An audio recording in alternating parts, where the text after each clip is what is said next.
Good morning, everybody. Good morning. I'm working for the Math for Elementary Teachers class, and I'm just going to go ahead and share my screen with you.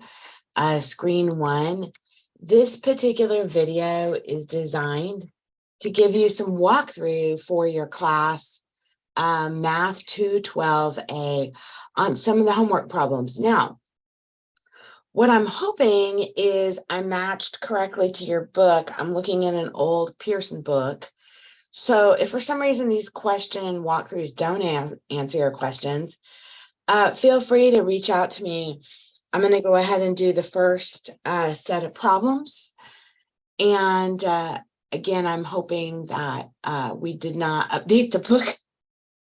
So if we did, I will have to just guess a little bit on that. But it certainly doesn't hurt to walk through these things together. And one of the things I wanted to tell you about taking this class, very critical that you reach out and ask questions along the way. So sometimes you might get a problem that just doesn't feel quite right to you, and you're afraid to talk to someone or ask for help.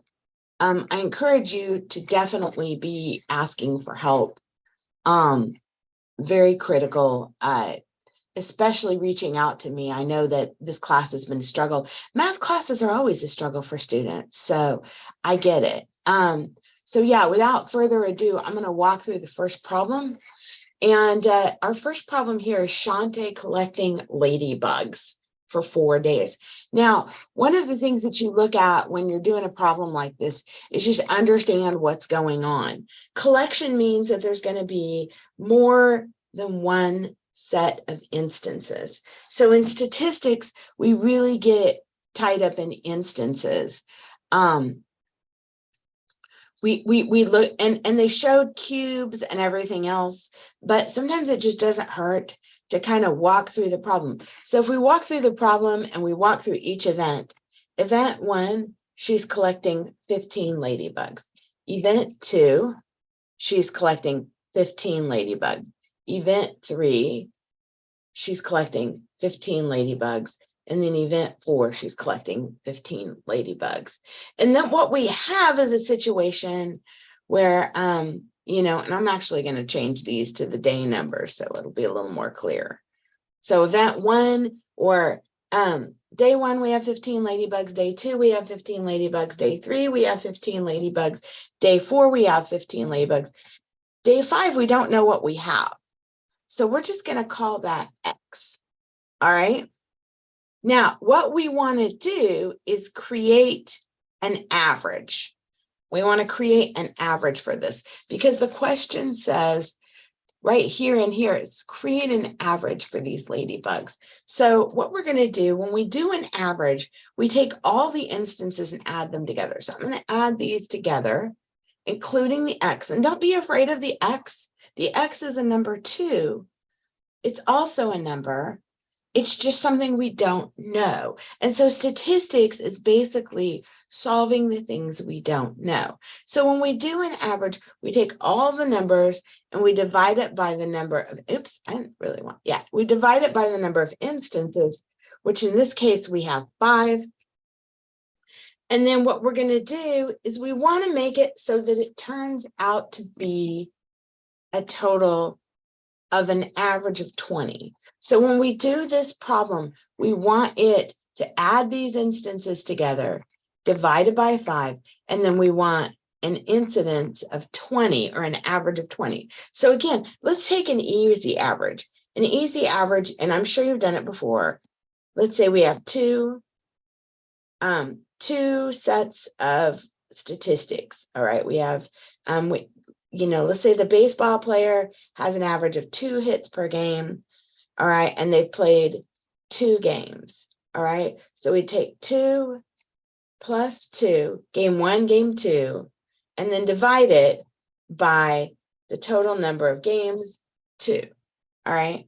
And that would give us 4 divided by 2, which is 2. All right, so I did a very easy example here. We have 15 plus 15 plus 15 plus 15 plus the one we don't know, and don't be scared of it, divided by 5 events is going to give us an average of 20.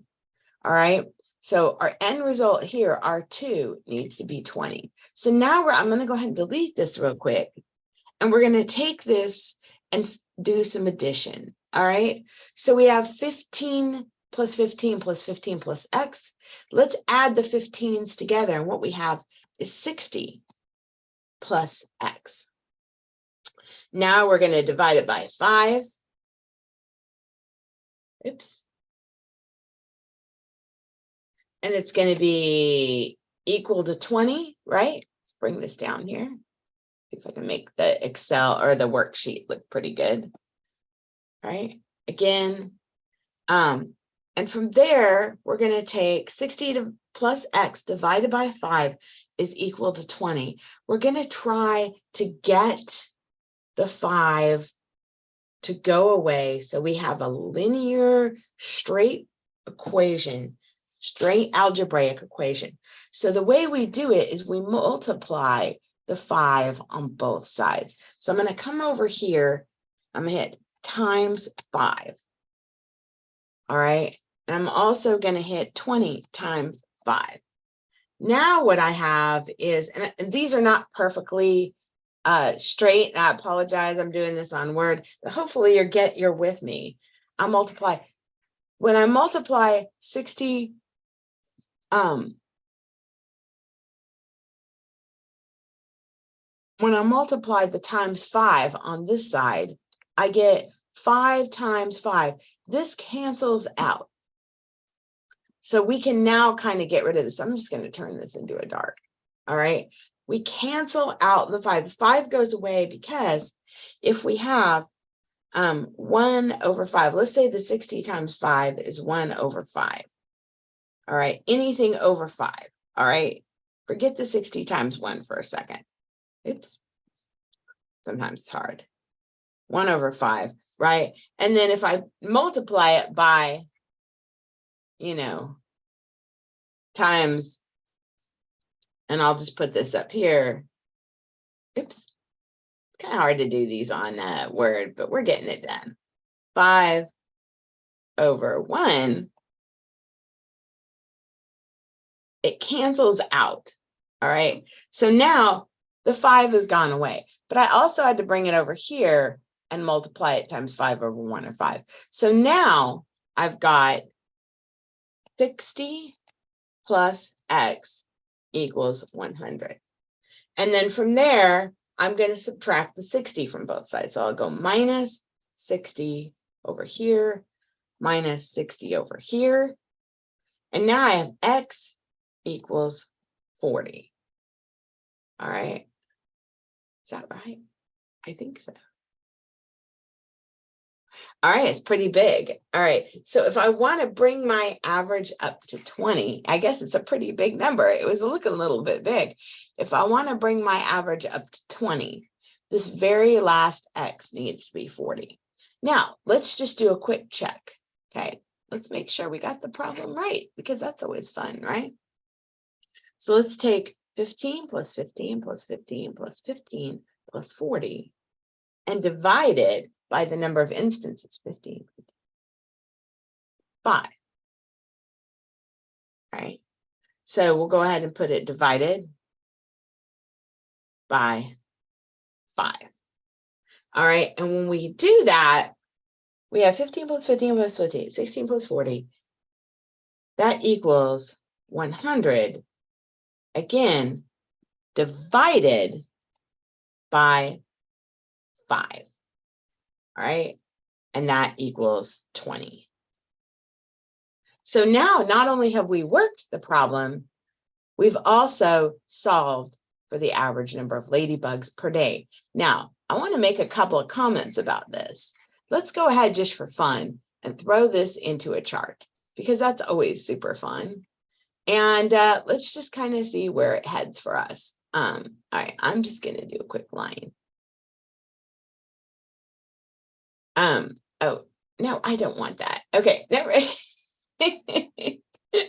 That's That's not what I want. Let's do it. I want to do it. I must have done it. Let's go ahead and put it in a quick chart. Actually, let me pause for a second.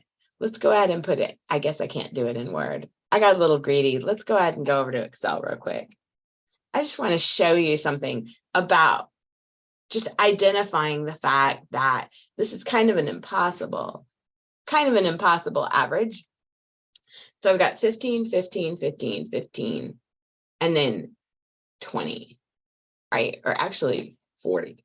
All right, so just identifying this as something interesting. I'm going to go ahead and just show, I don't want that one.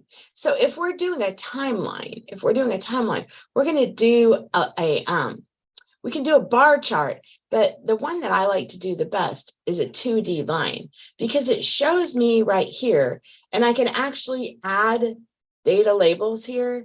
It shows me kind of what happened over the course of 5 days. And so what we're looking at here, I'm going to call this, I think we're calling it instances of ladybugs. What we would do if we were evaluating this data is I would have a question as to whether or not this is even realistic here, because we have 15, 15, 15. And then on the 5th day, to make our goal, we're having to bop up to 40 ladybugs. So this right here is not real indicative of the norm. And one of the things you can do is play and see how these averages would change if it started to increase. This would be more realistic, you know, as a chart, as the instances to show that you're receiving more ladybugs. Now, this is just a little extra that I put in. Again, I'm always of the mindset that don't just look at the numbers, but make sure the numbers tell a story. So I give you a little extra to show you that this is kind of an impossible situation, because if you're consistently catching 15, to go in and actually double and a half, or a little under double, double and over a half is quite a big feat. You'd really have to be getting up early to catch those ladybugs. So I hope you enjoyed this little mini video of the ladybugs. I will give you another problem. All right. Thank you so much for this quick Zoom lecture, and we'll keep going.